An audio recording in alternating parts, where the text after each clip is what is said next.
You on in John Fox's book, Time and the End of Time, Discourse, and continuing on in chapter 7, which is close to the title of the whole discourse, Consider Your Latter End. And we're going to do point 4 today,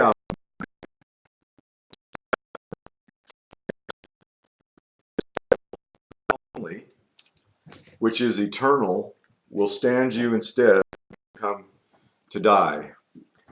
And we have commentary by 4 different men. The actual reading is fairly short, so the commentary, we will get started with John Fox on point number 4. That only which is eternal will stand you instead when you come to die.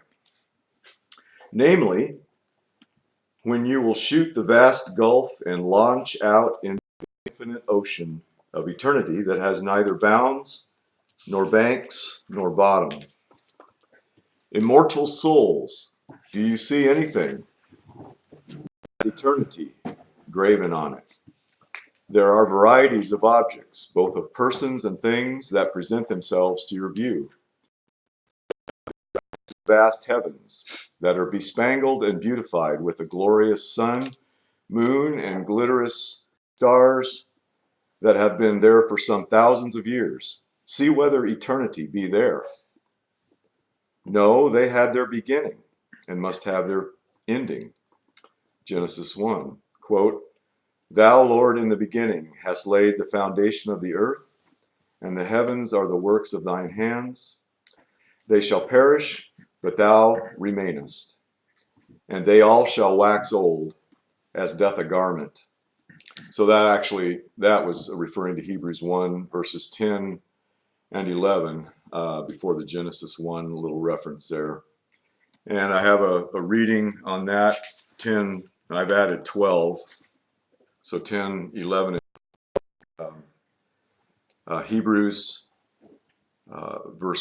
chapter 1, verses 10, 11, and 12. This is by Alexander Patterson, another Free Church of Scotland preacher circa the 1850s. And the scripture says, and starting with verse 10, And thou, Lord, in the beginning, again, hast laid the foundation of the earth, and the heavens are the works of thine hands. Verse 11, They shall perish, but thou remainest, and they all shall wax old as doth a garment. And 12, And as a vesture shalt thou fold them up, and they shall be changed, but thou art the same, and thy years shall not fail. Now it occurred to me earlier today, that I really needed to cut back on this, all of it. But there's still a good portion here, and we'll get the main gist of the message. So, Mr. Alexander says, What is here so graphically described by a Hebrew psalmist is, with like force and precision, thus foretold by a Christian apostle, Paul. The day of the Lord will come as a thief in the night, in the which the heavens shall pass away with a great noise, and the elements shall melt with fervent heat, the earth also, and the works therein that are therein shall be burned up, referencing 2 Peter 3:10. Let's see. Which we'll get to shortly. That's actually going to be part of John Gill, who's next. This overlaps this commentary somewhat. And I highlighted this, even now, which is a real thought for this day, with all the and weather. And he says, even now, agencies are at work in God's material works, tending towards the dissolution of certain of them. Water, frost, and fire are all eating away portions of the world. But to these will be added at the last some swift, sudden convulsion, telling that her end is nigh at hand. Probably no particle of matter will ever be annihilated, which Gill agrees with, as you'll see. And out of the ruins of the world, it seems, from 2 Peter 3, verse 13, as if, quote, new heavens and a new earth were to emerge. But still, the present world is to be utterly destroyed. The green earth and the azure heavens are to pass away. Both shall be consumed and hurried into wreck and ruin by the devastating fire that shall usher in, quote, the great day of the Lord.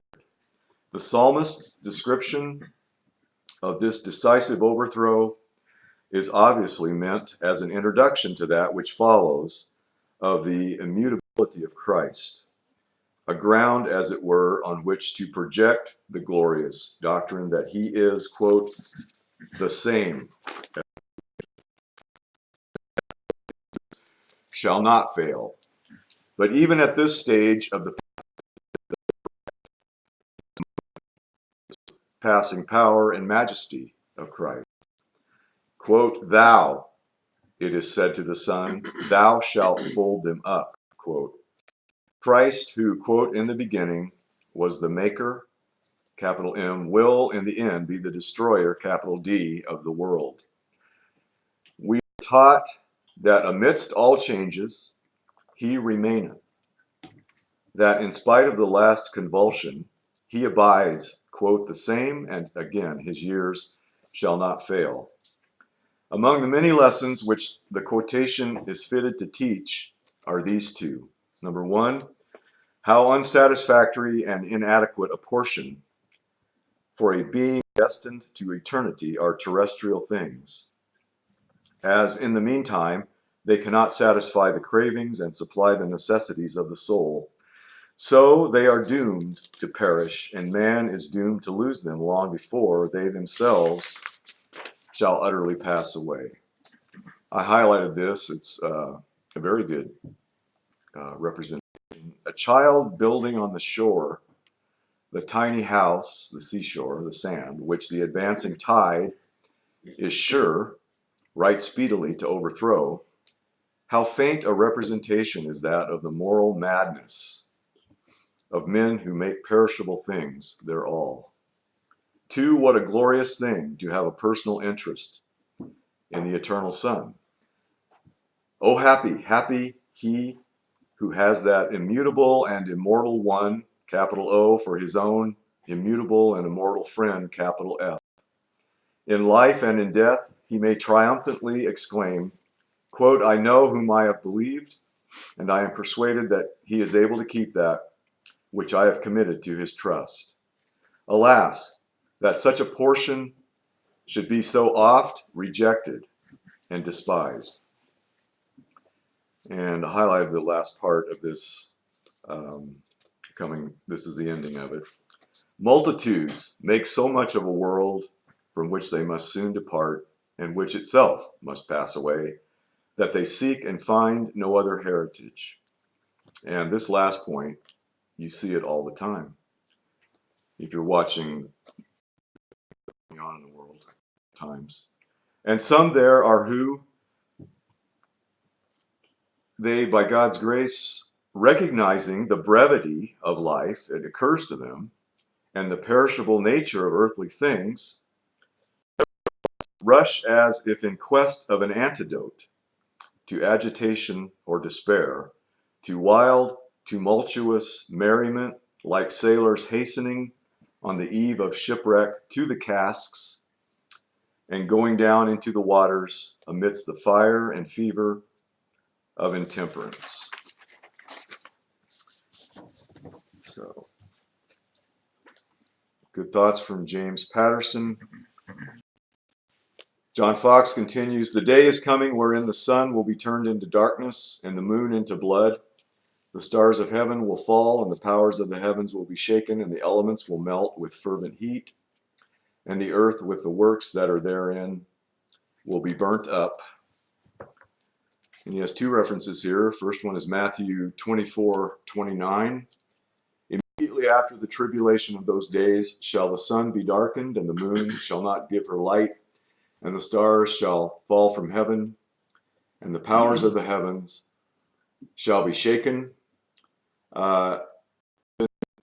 have the opportunity to add the thoughts on what that verse entails, so it's well worth your time to inspect that verse more and ask the Lord for guidance and help. And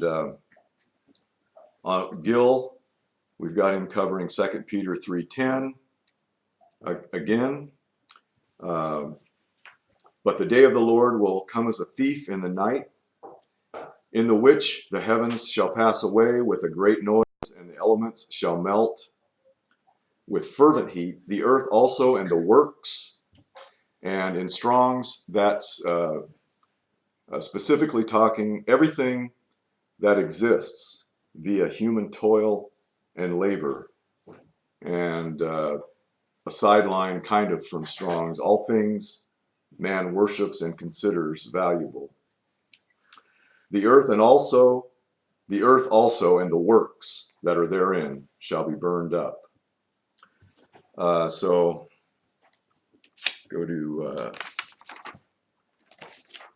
John Gill. Oh, I guess I got him out of order here. Okay. John Gill on 2 Peter 3:10. First of all, commenting on, but the day of the Lord will come as a thief in the night. That is, that day which he has fixed, according to his promise, is more certain. And he will come as a thief in the night. He will come, quote, in the night, which may be literally understood.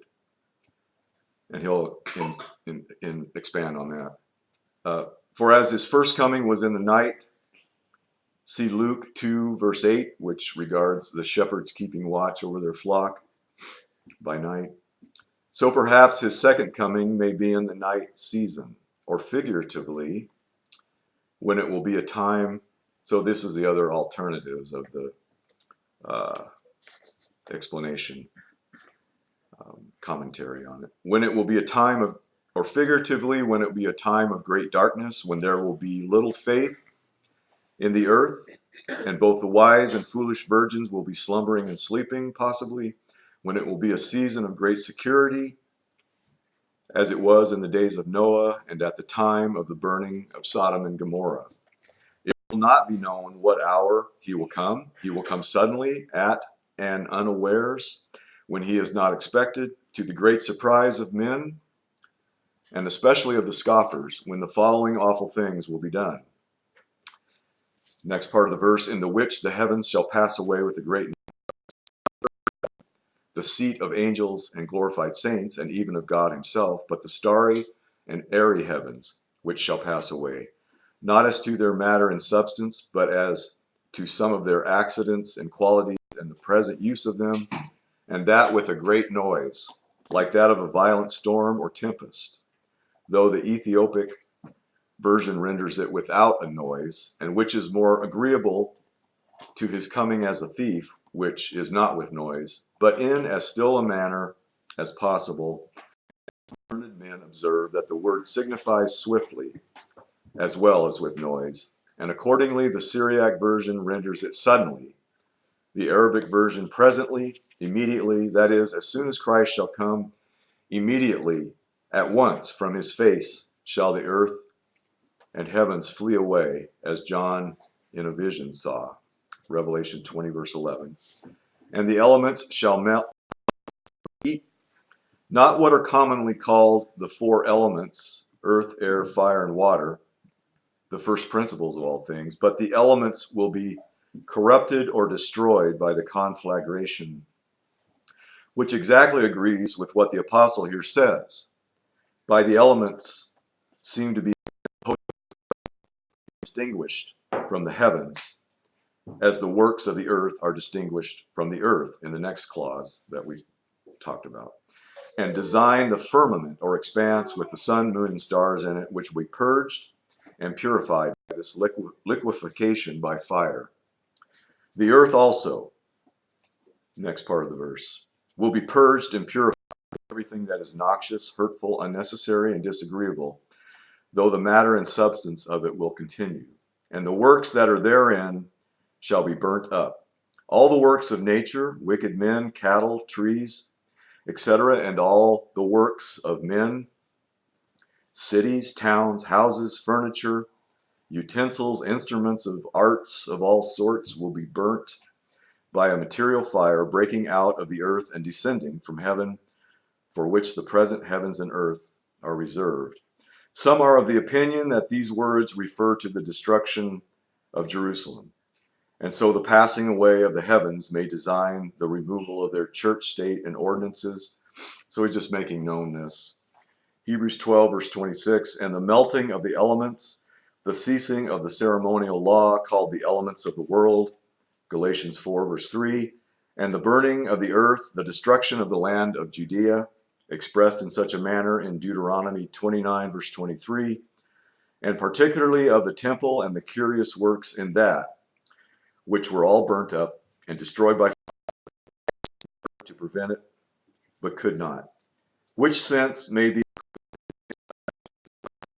Christ coming to destroy the Jewish nation and was expected, and which destruction was a prelude of the destruction of the world, and is sometimes expressed in such like language as that is. But then he elucidates here, but then this must not take place to the exclusion of the others. And whereas this sense makes the words to be taken partly in a figurative and partly in a literal way, and seeing the heavens and the earth are in the context only literally taken, the former sense is to be preferred, and to which best agrees the following use to be made of these things. And I added his thoughts on 2 Peter 3:11. It's very short. Seeing then that all these things shall be dissolved by fire, the heaven with all its host, sun, moon, and stars, clouds, meteors, fowls of the air, the earth, and all that is upon it, whether of nature or art.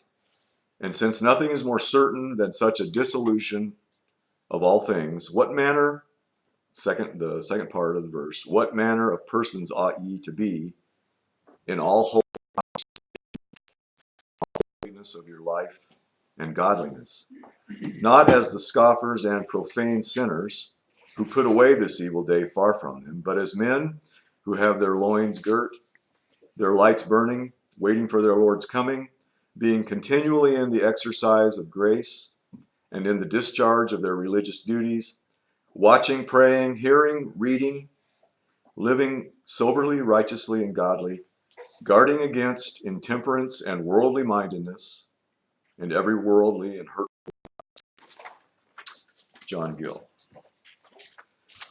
John Fox continues, moreover, look to your near and dear relations, for whom you expose yourself to so much pain, care, and trouble. Quote, look unto Abraham your father and unto Sarah that bare you, unquote, as the prophet speaks in another case from Isaiah. To your husbands, wives, children, parents, friends, neighbors, magistrates, ministers, are these forever? No, many of them are gone down to the dark valley already, and will return no more. Or else look to those brave heroes, Alexander the Great, Caesar, Pompey, and where are they? Are they not all conquered by the king of terrors and held in the prison of the grave for many hundreds of years? Thousands in some cases.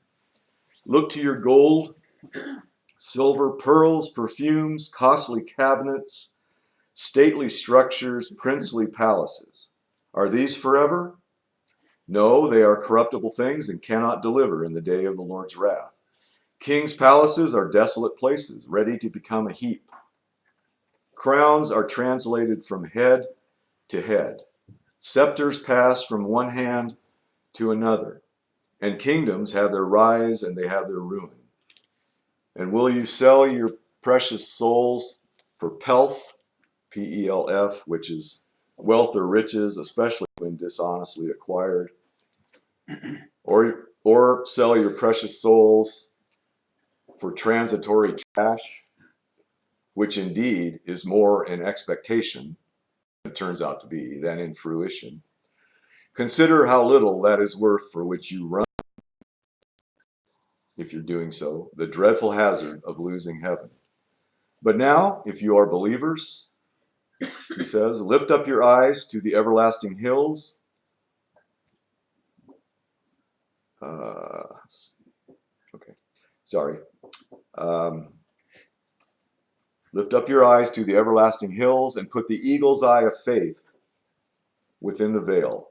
Again, but now, if you are believers, lift up your eyes to the everlasting hills and put the eagle's eye of faith within the veil.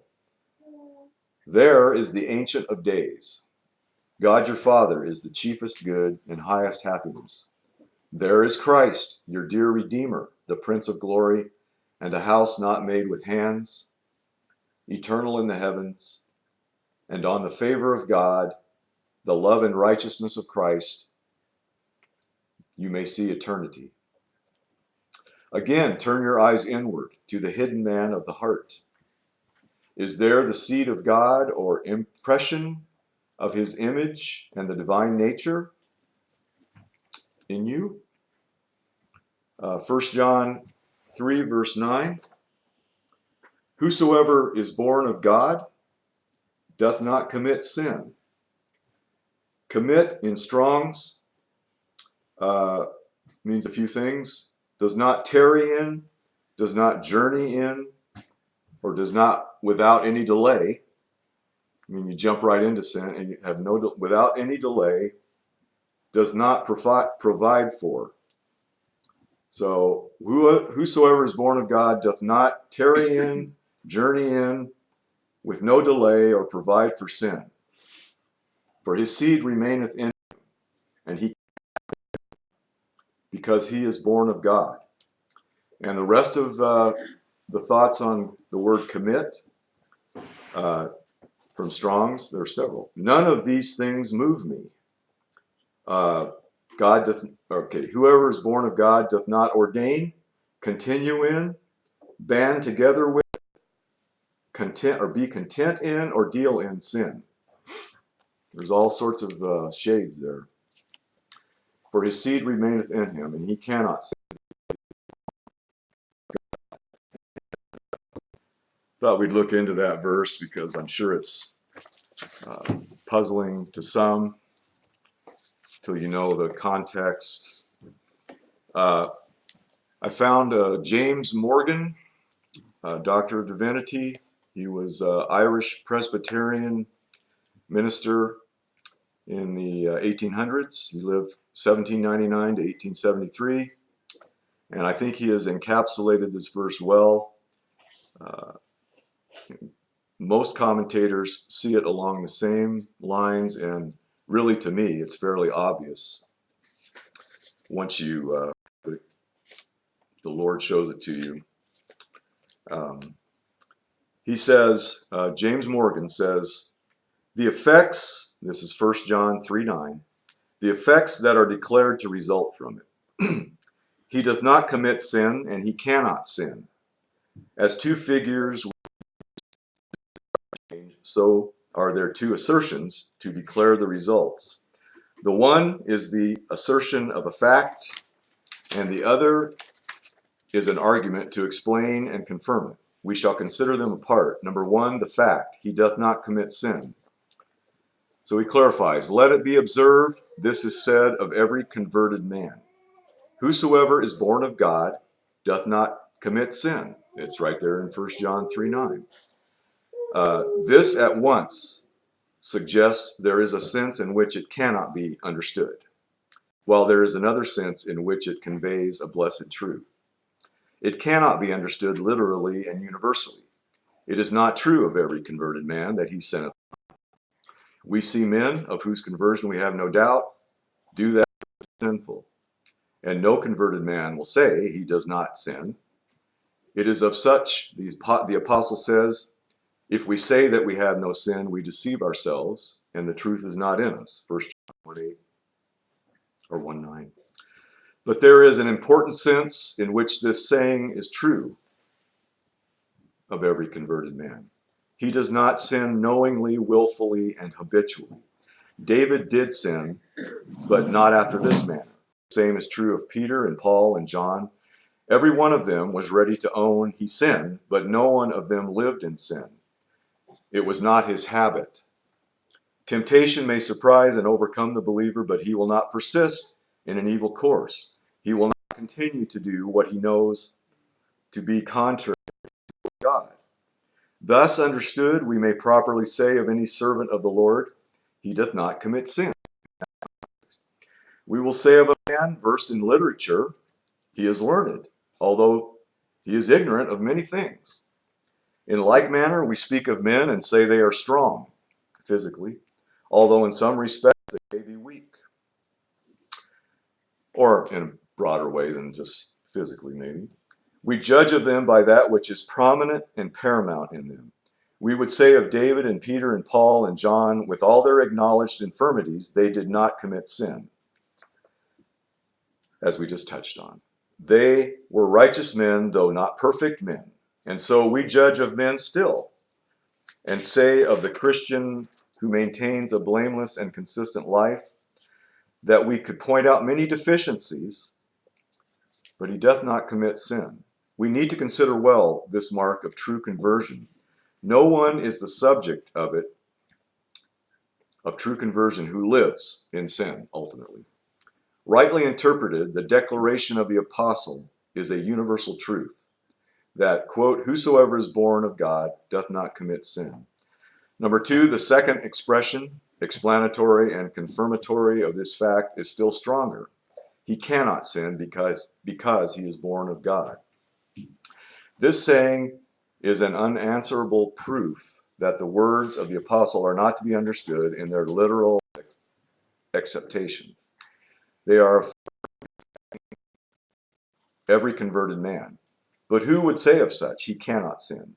He can sin. He has sinned. The contention was so sharp between Paul and Barnabas that they separated from one another. Who supposes they did not both sin in that controversy? So then, converted men can sin, have sinned, and do sin. But again, it turns on, there is a sense, and a noble one, in which it must be said of every truly regenerated man or woman, he or she cannot sin. To live in sin is contrary to the nature of which he has been made a partaker. That nature cannot and does not sin in that aspect, in that sense.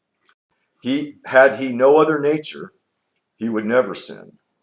And when he, as if he was not with the sin nature, and when he lays down the old man in the grave and retains only the gracious nature received in his regeneration, he will sin no more, but live forever perfect in holiness and happiness.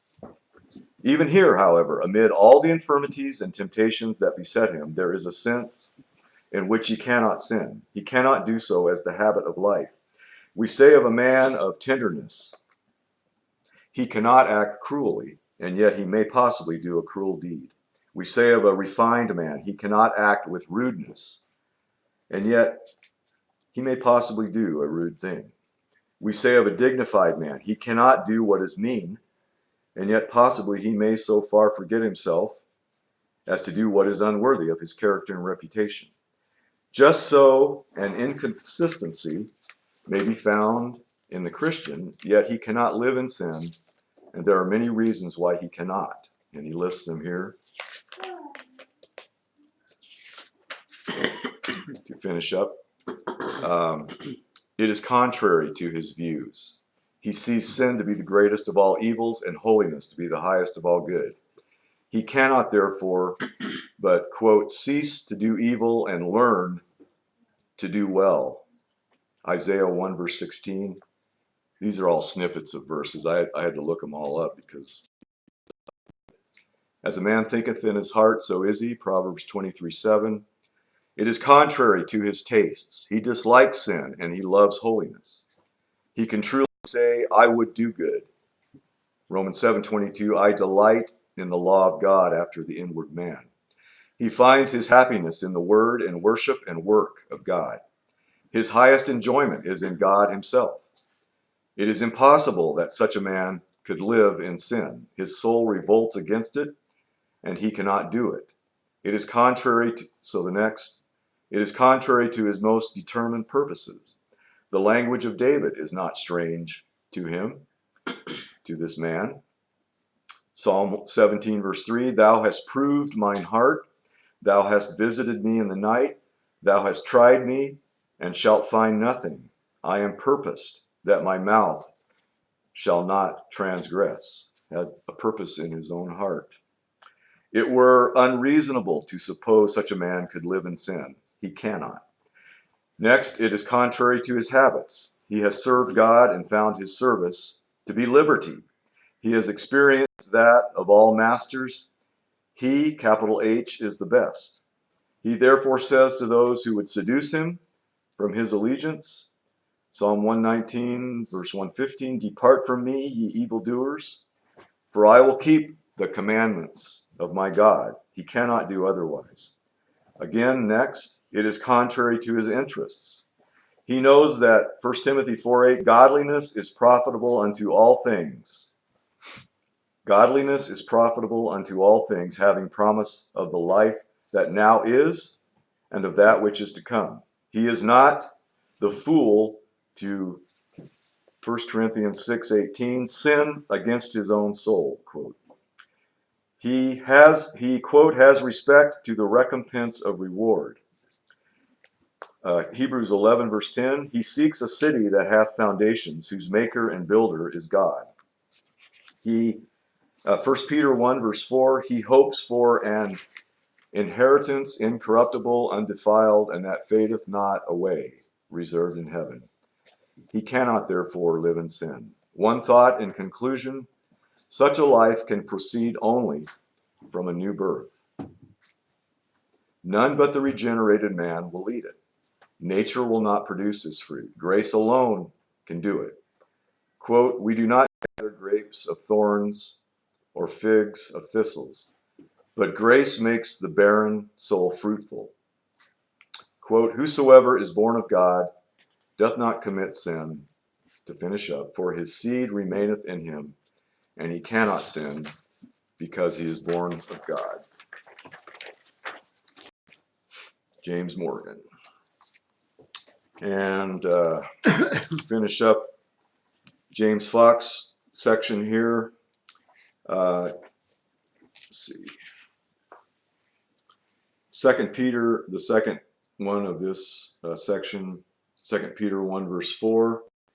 Whereby are given unto us exceeding great and precious promises, that by these ye might be partakers, or in Strong's associates, of the divine nature, having escaped the corruption, or Strong's decay, ruin, destruction, that is in the world through lust. Is there any active, living, springing principle of grace in you? John 4:14. But whosoever in Strong's, all, any, every, the whole. But whosoever drinketh of the water, there's three water is said three times, and it's as if rainy. Drinketh of the water that I shall give him shall never thirst, but the water that I shall give him shall be in him a well, a gushing well from Strong's, of water springing up into everlasting life. And John Fox finishes up. Is there any active living, springing principle of grace? Again, John 4:14. On this you may read eternity. On that you may read eternity. Grace is the air of glory. Every drop runs into the ocean, spiritually, and nothing else can befriend you. Quote, for the things which are seen are temporal, but the things which are not seen are eternal. 2 Corinthians 4, verse 18, and we will finish with Alexander McLaren on 2 Corinthians 4, verse 18. A very good look into that looking at the unseen and the seen. While we look not at the things which are seen, but at the things which are, while we look not at the things which are seen, but at the things which are not seen. For the things which are seen are temporal, but the things which are not seen are eternal. Alexander Maclaren says, men may be said to be divided into two classes, materialists and idealists, in the widest sense of those two words. The mass care for and are occupied by and regard as really solid good, those goods which can be touched and enjoyed by sense. The minority, students, thinkers, men of ideas, moralists, and the like, believe in and care for impalpable spiritual riches. Everybody admits that the latter class is distinctly the higher. Now, it is from no disregard to the importance and reality of that broad distinction that I insist, to begin with, that what he just said is not the antithesis, which is what the apostle's mind here is going after. His notion of the things that are seen and the things that are not seen is a much grander and wider one than that.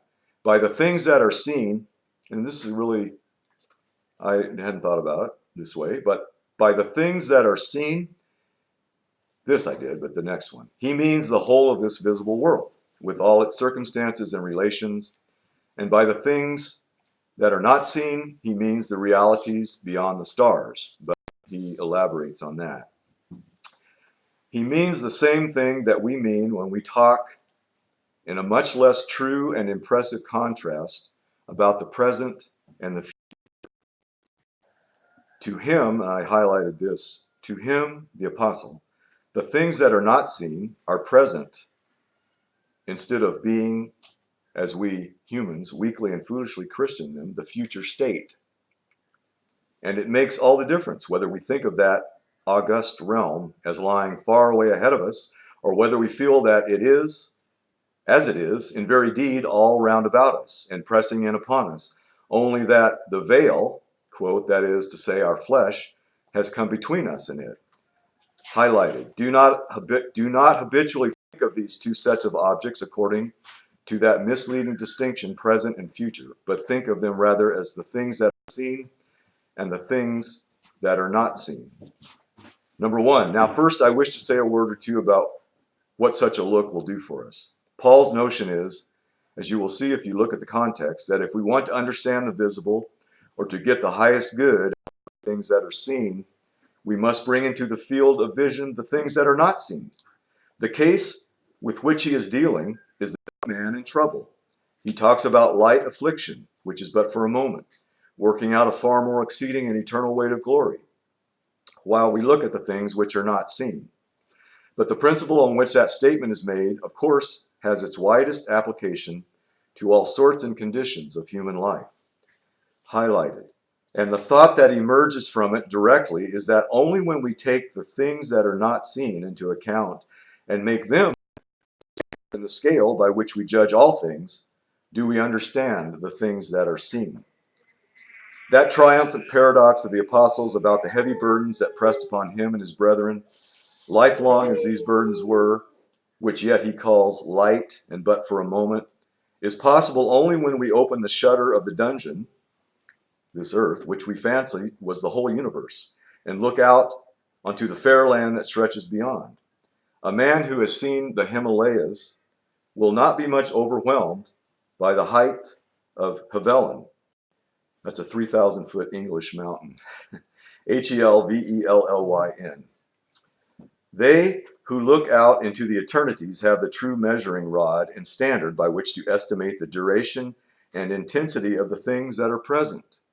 We are all tempted to do as villagers in some little hamlet, think that their small local affairs are the world's affairs and mighty until they have been up to London and see the scale of things there. If you and I would let the steady light of eternity of glory pour into our minds, we should carry with us a standard which would bring down the greatness, dwindle the duration, lighten the pressure of the most crushing sorrow, and would set in its true dimensions everything that is here. It is for lack of that that we go on as we do, calculating wrongly what are the great things and what are the small things. When, like some of those prisoners in the Inquisition, the heavy iron weights are laid upon our half-crushed hearts, we are tempted to shriek, "Oh, be my death," instead of taking in that great vision which, as it makes all earthly riches dross, so it makes all crushing burdens and blows of sorrow light as a feather. But on the other hand, do not let us forget that this same standard, which thus dwindles, also magnifies the small, and in a very solemn sense makes eternal otherwise fleeting things of this life highlighted. For there is nothing that makes this present existence of ours so utterly contemptible, insignificant, and transitory as to block out of our sight its connection with eternity. And there is nothing which so lifts the commonplace into the solemn and invests with ever tremendous importance everything that a man does here, as to feel that it all tells on his condition away beyond there. The shafting is on this side of the wall, but the work that it does is through the wall there in the other chamber. And you do not understand the cranks and the wheels here, unless you know that they go through the partition and are doing something there beyond. If you shut out eternity from our life and time, then it is an inexplicable riddle. And I, for my part, would venture to say that in that case, if there is no afterlife or eternity, the men who answer the question, is life worth living, with a distinctive negative, are wise in that context. It is a tale told by an idiot. Now back then, that was more definition, foolish, full of sound and fury. That life is full of sound and fury, signifying nothing, unless the light of the things not seen flashes and flares in upon it, if that's all there really is. Further, this look of which my text speaks is the condition on which time prepares for eternity. The apostle is speaking about the effect of affliction in making ready for us an eternal weight of glory. And he says that is done while, or on condition that during the suffering we are looking steadfastly towards the things that are not seen. But no outward circumstances or events can prepare a weight of glory for us hereafter, unless they prepare us for the glory. Affliction works for us that blessed result in the measure in which it fits us for that result. And so you will find that only a verse or two after my text, Paul, using the same very significant and emphatic verb, writes, inverting the order of things, and says from 2 Corinthians 5, verse 5, he that hath wrought us for the selfsame thing is God, so that working the thing for us and working us for the thing are one and the same process. Or to put it into plain English, our various duties and circumstances here will prepare the glory of eternity for us if they prepare us for the glory of eternity. But only in the measure in which these outward things do thus shape and mold our characters do they work out for us an exceeding weight of glory. And I noted that in this passage, the word for signifies, this was in Strong's actually, this little statement here. The word for signifies an act past. Otherwise, it would violate the entire tenor of New Testament teaching on salvation by grace and not works. Working it out has nothing to do with our works, but with grace. It is often thought that a man has been so miserable here that God is sure to give him future blessedness to recompense him. Well, that depends. If he has used his miserableness as he will use it when he lets the light of the things not seen in upon it, then certainly it will work out for him the blessed results. But if he does not, then certainly it will not. Whilst there are many ways by which character is hammered and molded and shaped into that which is fit to be clothed upon with the glory that is yonder, one of the foremost of these is the passing through things temporal with a continual regard to the things that are eternal. If you want to understand today, you must bring eternity into the account, and if you want to use today, you must use it with the light of the eternal world full upon it. The sum of it all is, brethren, that the things seen cannot be estimated in their true character unless they are regarded in immediate connection with the things that are unseen, and that the things seen will only prepare an eternal weight of glory for us when they prepare us for an eternal weight of glory. Number two, and so I note that this look at the things not seen is only possible through Jesus Christ. He is the only window which opens out and gives the vision of that far-off land. I, for my part, believe that I might just use such a metaphor. That is, he is the Columbus of the New World.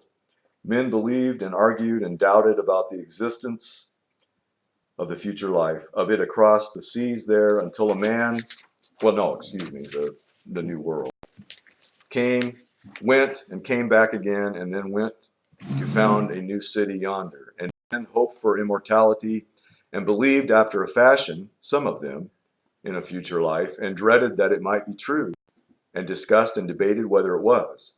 But doubt clouded all minds until one, capital O, our brother, capital B, went away into the darkness and came back again, in most respects as he had gone, and then departed once more to make ready a city in which all who love him shall dwell, and to which you and I may be sure that we shall immigrate.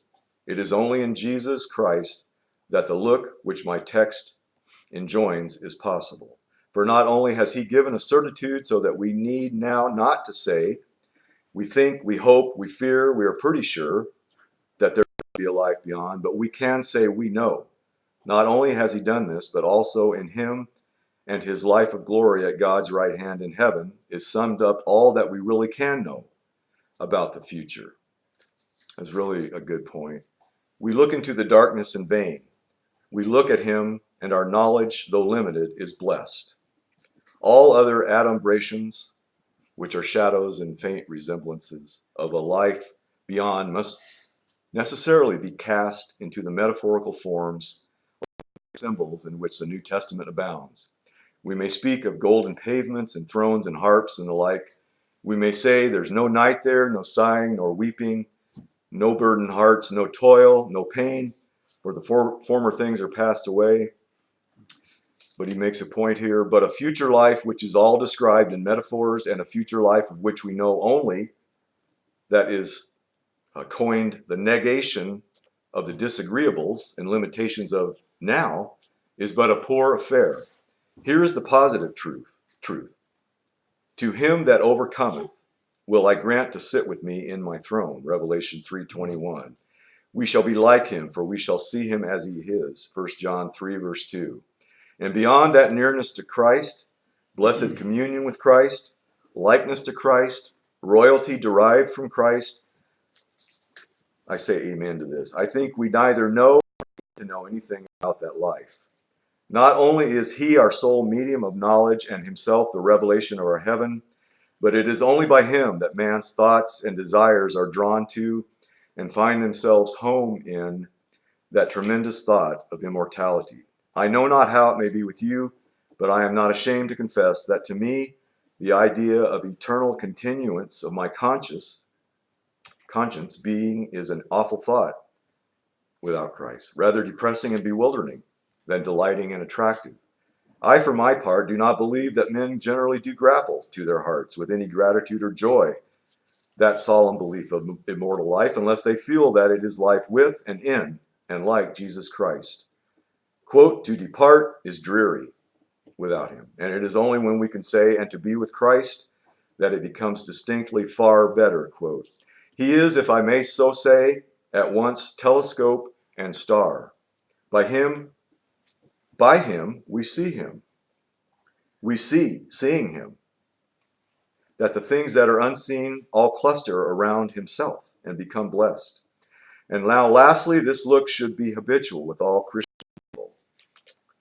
Paul takes it for granted that every Christian man is, and woman, as the habitual direction of his thoughts, looking towards those things that are not seen. The original shows that even more distinctly than our translation, but our translation shows it plainly enough. He does not say, quote, works for us an exceeding weight of glory, but, quote, while look as if it were a matter of course that we're going to do that. He took it for granted as to these Corinthians. I wonder if he would be warranted in taking it for granted about us. Note what sort of a look it is which produces these blessed effects, looking into the unseen.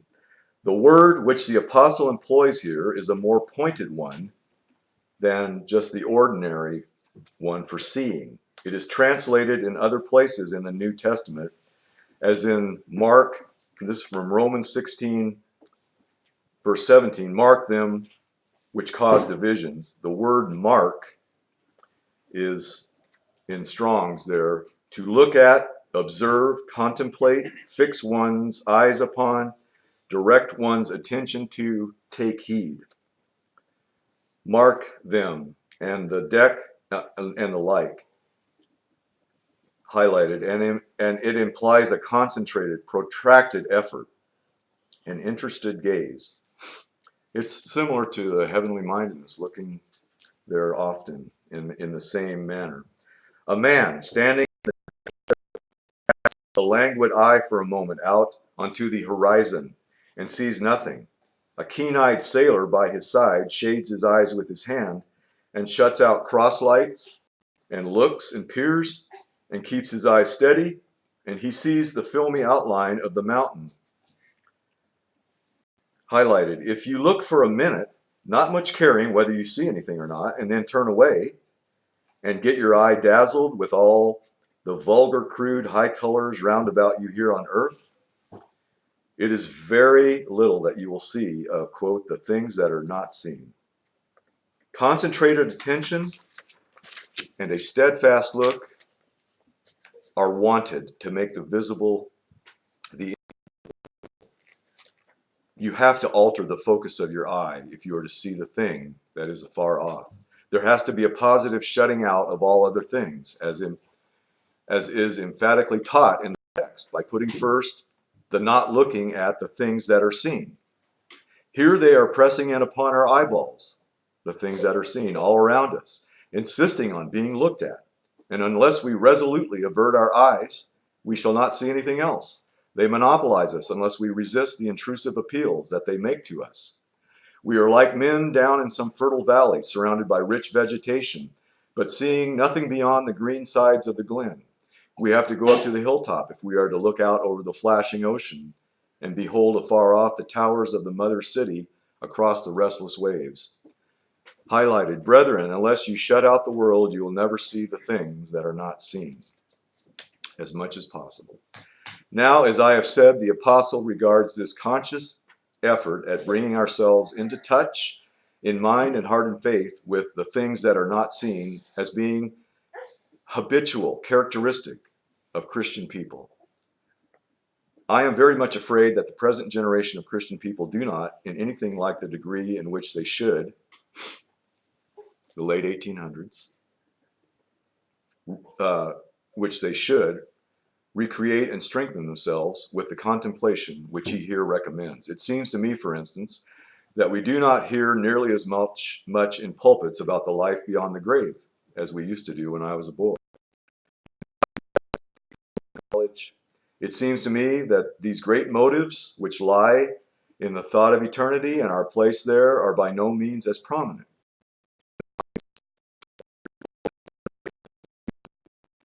I suppose that arises from the full emphasis which has been given of late years to the present day, and this side of the grave effects of Christianity upon character and life. Partly it arises, I think, from the half-consciousness of being surrounded by an atmosphere of skepticism and unbelief as to a future life. And, you know, that was when Darwin was getting started and all that whole effect on teaching. Okay. As to a future life, and from the most unwise, inexpedient, and cowardly yielding to the temptation to say very little about the distinctive features of Christianity, and to dwell rather upon those which are sure to be unbelieving people, not preaching everything or thinking And it comes too from the lack of faith, which again, it tends mightily to increase. And here's the last. Oh, dear brethren, our consciences tell us what different people we should be if habitually they're shown before us or tending. Variations in the atmosphere there will always be, and sometimes the distant outlines will be clearer and sharper than at others, and the colors will shine out more distinctly. But surely it should not be that our vision of the eternal should be like, and he capitalizes the E, our vision of God, should be like the vision that dwellers amongst the mountains have of the summits. They say that some of the great peaks of the world are swathed in mist all day, and that only for a few moments in the morning, or for a brief space in the evening, does the solemn summit gleam rosy in the light. And that, I am afraid, is in which most of us look at the things that are not seen. And so we are feeble and we do not understand the things that are not seen. And we do not get the good out of them.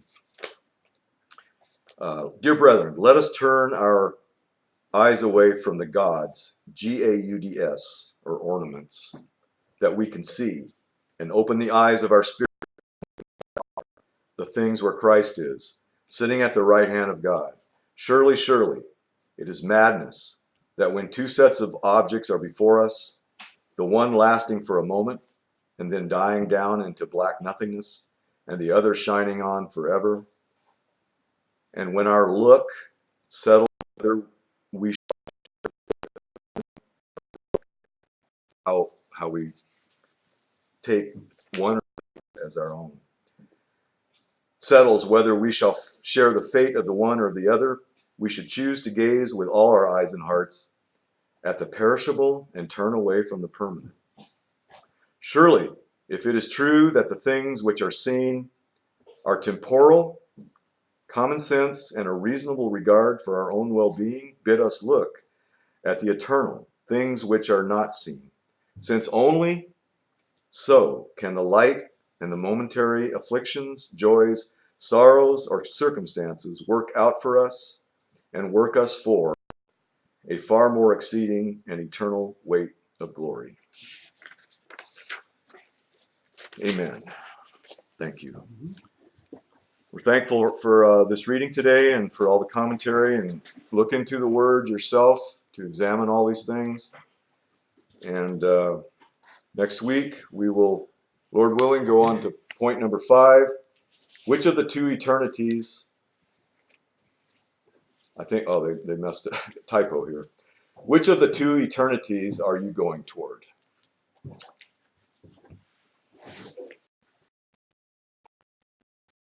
Amen, and thank the Lord.